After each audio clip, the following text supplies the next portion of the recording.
Senator Coco Pimentel, magandang morning. Si Ka Jerry at si Ka Tunying po ito. Magandang umaga, Ka Jerry, Ka Tunying, at sa lahat po ng nakikinig. Mayong Apo. buntag na imbag na bigat.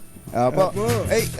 Una po siguro doon sa letter ninyo kay Senate President Cheese, expressing your opinion or legal position tungkol sa na dapat aksyonan na kaagad ng Senado ang impeachment complaint. May sagot ho ba doon sa inyo si Senate President Cheese? Na diretsong sagot, wala. Pero pinanood ko yung press conference niya. Mukhang ang sagot niya sa akin June 2. June 2 pa rin. Forthwith pa rin pa yun na yung June 2, Senator. Actually, doon pa nga ako nabahala kasi sinabi niya na meron pa daw yung mga preliminaries, mga pre-trial. Kaya July na. Yung actual trial ay July 2025 na. Sabi ko, kung sinabi na ng Constitution forthwith, tapos yung trial daw, sa trial daw naka-refer yung forthwith, kaya July na yun, sabi ko, ano pa ba, yung before the trial, dapat mas mabilis pa sa forthwith. Ano yun? Ano nang salita yung gagamitin natin doon? Wala na akong mahanap na salita, kaya sabi ko, speed of light na lang Speed of light. Grabe. Kayo, minority leader, yung majority leader, pareho din kayo ng opinion, ng posisyon, si Senator Tol Tolentino. Ano hong pwedeng gawin ng ibang miyembro ng Senado to convince Senate President Cheese? Kung dahan-dahan kami makabuo ng critical na numero. Sa ngayon, ang alam kong sumasangayon sa akin si Senator Risa. And then ako, kasi nag-text siya sa akin na sangayon siya. Yung posisyon ni Tol, hindi ko pa alam yan ni Majority Leader. Pero yan, at least dahan-dahanin na namin. Kung kunyari baka 12 o lampas 12 kami, pwede na namin kausapin na si Senate President kasi kailangan ito may pressure na coming from the members of the Senate. Sa majority. Dapat ipakita namin na naintindihan namin yung mandato ng konstitusyon at sinabi doon, forthwith trial in the Senate shall proceed. Ibig sabihin nun, isunod na agad ng Senado ang paglilitis sa impeachment. Yun yung ibig sabihin nun At para sa akin, ang gamit ng salitang paglilitis doon o trial, generic na yun. Ibig sabihin ng proseso. Umpisa na yung proseso. Hindi yung technical na sinabi niya, trial na may presentation na ng witnesses. Lalo pa mas masama yung interpretation ni Senate President kasi dahil daw sa trial ang rin-refer, July na. Tapos forthwith na yun, minamadali na yun. Paano pala yun? Minamadali na pa yun, yung July. Joseph. Okay. Pwede na bang, yung bang mga, halimbawa, padala ng sulat si VP Sara to respond within certain a number of days. Hindi pa ba pwedeng gawin yon ngayon para makatipid ng oras, ganon? Para lang masabing may ginagawa kayo. Para umaandar. Una sa lahat nga, ang tanong, in-inform na ba ni Senate President ang House of Representatives na natanggap na namin? Yun ang isa. Yun ang step 1.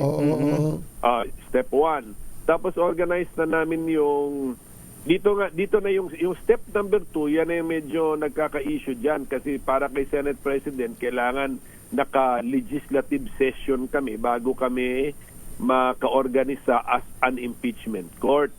Kasi sa manunumpa, ganon. Bago ipasagot. Bago ipasagot yung opisyal. Ganun yun Yun naman din ang nakasulat din dun sa Senate rules namin. Pero ako, sa pagkaaral ko dito sa issue na to, kumbinsido ako ngayon na hindi kailangan kami naka-legislative session. Magsisession kaming mga senador, pero ang session namin as an impeachment court. So dapat, ang importante, may quorum lang na kami. Kasi dapat, siyempre, may quorum kami na more than 12. So, ang quorum pala namin, 23 lang naman kami, 12 ang quorum namin. Kasi hindi naman to legislative session. Opo. Yun lang nga. Doon na kami nagkakaiba ng interpretasyon. Sa kanya, sa kay Senate President, ang bigat ng condition niya. Ang condition niya, it must be a legislative session. Kaya opo.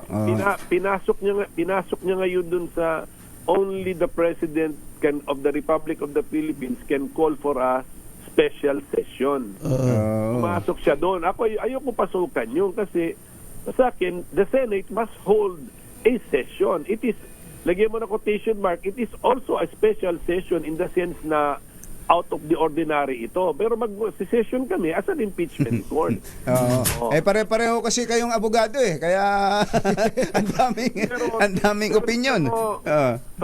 Pero tignan nyo, mas may common sense yung interpretation ko. Kasi pagka legislative session, tatawag ang presidente ng legislative session, pati ang House of Representatives ipapasession. Damay. Ngayon, ang point ko, bakit pa ano ang purpose? Dahil mag-impeachment court kami, bakit namin aabalahin ang buong House of Representatives?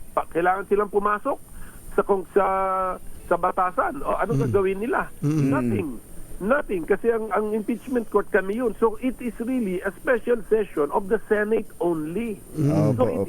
So hindi siya yung naisip ng mga sumulat ng Constitution na special session na tinawag ng presidente. Kasi ang tinatawag doon para ibumalik kayo sa opisina, Senado at House of Representatives. So hindi yun.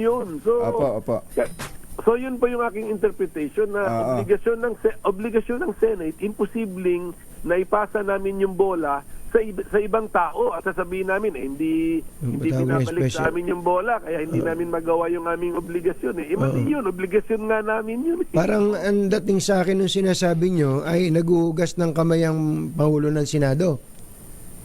Merong parang nagtuturuan So mali na nga yun, dapat hindi na nagtuturuan akala ko ba obligasyon natin ito. Therefore, mag-comply tayo, wag nating sabihin na hindi kami makakomply ng aming obligasyon kasi ang bola nandun sa labas ng aming institusyon. Hindi pwede. Dahil nga po dyan, Senator Coco, may nagdulog na sa Supreme Court. May nagdulog ng for impeachment. Meron namang ipinail ng na si VP Sara na TRO din, pinapa-TRO ang impeachment. Sa tingin nyo, makakatulong ba ito at Supreme Court ba talaga may final say dito? Referee, parang referee naman talaga ang korte natin. Kung makikita mo na may dalawa talagang panig Pero ang gusto ko sabihin ay kung madidesisyonan niya ng Supreme Court ng sobrang bilis, therefore lahat ng tao magkakakuha ng guidance. Pati mga senador. Ang problema, kung gaano rin namang kabilis desisyonan ng Supreme Court yung issue na yan. 'Di ba? Yung pag-interpret ba ng forthwith ay forthwith din. Yun nga, Malamang yan, mag-schedule ng oral argument ng Supreme Court sa July. July na rin. Kaya ang tanong ko, sa amin naman naka-address yung yung utos ng konstitusyon, naka-address naman yan sa Senado Pagbasahin mo, kahit paano mo gawin, basahin mo, Senado, kausap nito, Senado. So therefore, kami mga senador, kami present members ng Philippine Senate, meron kaming karapatan na mag-interpret doon sa mga salita doon sa konstitusyon na naka-address sa amin. Kilusan na rin namin yan kahit wala pa kaming guidance from the Supreme Court. Isa amin kami kinakausap ng konstitusyon doon Dapat meron kaming posisyon. Ano ba pagkaintindi namin? Hindi pwedeng hindi ko siya naintindihan, ipasa natin ulit sa Supreme Court. Hindi pwede yun nung tumakbo kaming senador, dapat ang aming number one claim, alam namin ano ang trabaho ng senador, nabasa namin ito sa konstitusyon, therefore naintindihan namin yung mga salita doon sa konstitusyon. Pwedeng at the end of the day mali yung aming pagkaintindi, pero meron kaming pagkakaintindi. Akalain mo tong salitang forthwith na to, Nagulo ang nakilala tuloy ng mga lasenggo yung salitang forfeit. Ano ba yung forfeit na yan? yung mga standby sa kanto, ano ba yung forfeit na yan? Tuloy pag hinanap mo sa dictionary yan, andun malinaw di ba? Ano ibig sabihin? Immediately. Sa lalong madaling panahon, agad-agad. Di ba? Ganun ko sa Tagalog. Di ba, Senator? Dagli. Bigla. Oh, yun. No. Mabilis. Meron pa nga isang mabigat. Karaka. Karaka. Ura-urada. Ayan. Yan yung mga... Di ba lahat ng salitang yan, pag marinig mo yan, mapapatalon ka sa upuan mo. Para siyang emergency, no? Pinamadali ka talaga. Parang, So, ang sitwasyon ngayon ay parang may standoff, Kasi merong paninindigan yung Pangulo ng Senado, tapos may mga ilan na senador na katulad nyo, tumatayo kayo, si Senator Risa, si Tol, kahit kandidato, tumuntik siya, sinabi niya, bilang abogado, at chairman siya ng Rules Committee, sabi niya, ang intindi niya, pwedeng magtrabaho at dapat magtrabaho ang Senado, kahit nakabakasyon. Kahit na nakabakasyon. Kaya lang, ang sabi niyo ngayon, kailangan yata ng mas marami pang senador para medyo mapatalon si ma-pressure. Para bang halimbawa may pirma ng 13 senador, change of leadership na ba to? Parang kudita na yun. Parang alam ko yung sinasabi niyo kung anong gusto niyo mangyari. Kaya nga, kayo na magsabi. Paano mapapatalo ng Senate President? Makakita ng 13 pirma bago mapatalon. Hindi po ba, sir? Ano tingin nyo? Yun lang ba ang kayang magpatalon kay Senator Chis Escudero?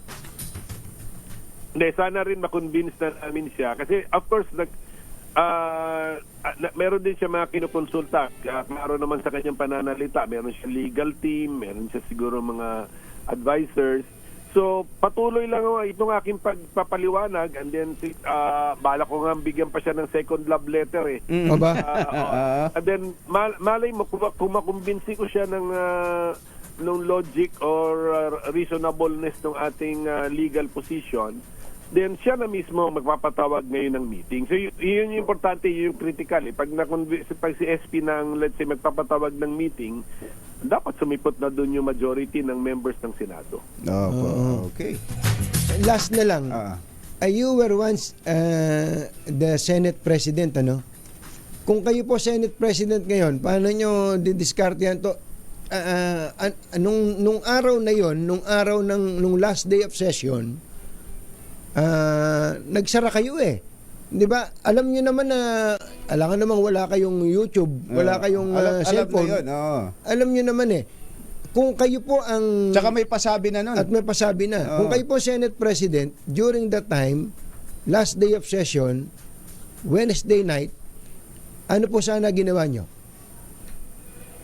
Alam mo, to be fair, hindi ko rin alam kung may quorum pa nung dumating na yung dumating kasi atin alas 6 na ng gabi So, ang tanong, may quorum pa ba kami sa building o sa floor? Kasi siyempre, sa napakahalagang subject matter yan, kailangan ng action dyan may backup ng quorum ng majority. Pero nung point na yon, hindi ko na alam, mga 5 na lang ata kami nasa floor noon hindi ko ngayon alam kung ilan yung nasa building pa. Ayun, ang impormasyon na yan, alam ng Sergeant at Arms yan at i-report niya yan sa Senate President. Kung merong pang critical number, pwede pa sanang na-actionan yan. Pero medyo ang aming frame of mind noon, para sa ako kasi chismis lang yung ipa-file Hindi ko naman sinabi, magpa-file daw, baka daw i-file, baka i-file. Chismis pa lang yun until so ang aming frame of mind is talagang pa-break na kami. Diba?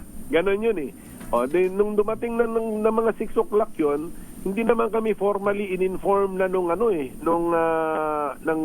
Senate Secretary. Busy pa kami actually nag-ano ng bills, pati ako yung utak ko nasa bills eh. Nakatutok ako dun sa mga panukalang batas na minamadali na binibilisan. So doon ako nakatutok, kaya ito in all honesty yung wala rin sa mind ko yung na darating ba yung impeachment, na-file na ba yung impeachment, wala. Nakatutok ako dun sa trabaho namin at that particular day as the minority leader. But I do not know si Senate President, monitored naman niya lahat yon. Ang problema lang doon, kung meron pa bang warm bodies, meron pa bang sufficienteng bilang ng mga senador na present sa loob, sa session. Para ma-actionan yan with the majority support. Yun lang, hindi na natin alam yun. Okay. Senator Coco, salamat sa mga input. Magandang morning. Salamat din po. Thank you. Senator Coco Pimentel, Senate Minority Leader.